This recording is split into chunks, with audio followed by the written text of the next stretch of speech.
கொற்ற மழையிலையோ விடியறதுக்கு முன்னாடி ஊரையே சுத்தம் செய்ய புறப்பட்டவங்க அவங்க உசுறு இப்படியா போகணும்?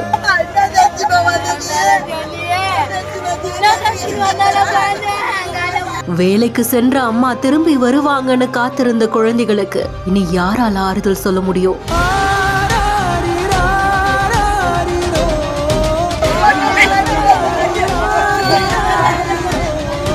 நிர்கதியில் நிற்கும் குழந்தைகளுக்காகவும் சேர்த்து கண்ணீர் மல்க போராடிய சக ஊழியர்கள்.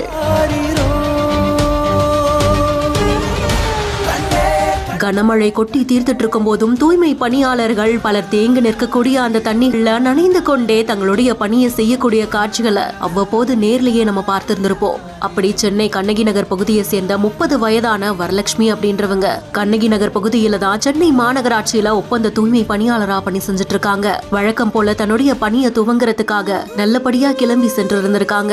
இந்த நிலையில சென்னையில பரவலா மழை பெய்துட்டு இருக்கிறதுனால சாலையில மழைநீர் தேங்கி இருந்ததாகவும் வரலட்சுமி அவர்கள் நடந்து செல்லும் பொழுது மின்சாரம் தாக்கி சம்பவ இடத்திலேயே பரிதாபமா உயிரிழந்ததாகவும் கூறப்படுது. தூய்மை பணியாளர்கள் இது போன்ற மின்சாரம் தாக்கி உயிரிழக்கிறது இது முதல் முறை கிடையாது. இதற்கான உரிய நடவடிக்கை எடுக்கணும்னு சென்னை மாநகராட்சி 196வது மாமன்ற உறுப்பினர் அலுவலகத்துக்கு முன்னாடி ஏறத்தாழ 50 தூய்மை பணியாளர்கள் போராட்டத்தில் ஈடுபட்டிருந்திருக்காங்க. தகவல் தெரிஞ்ச உடனே கண்ணகி நகர் காவல் ஆய்வாளர் நடராஜ் அவர்களுடைய தலைமையில போலீசார் சம்பவ இடத்துக்கு சென்று பேச்சுவார்த்தை நடத்தி வரலட்சுமி அவர்களுடைய உடல் கைப்பற்றப்பட்டு பிரேத பரிசோதனைக்காக மருத்துவமனைக்கும் அனுப்பி வைக்கப்பட்டிருக்கு.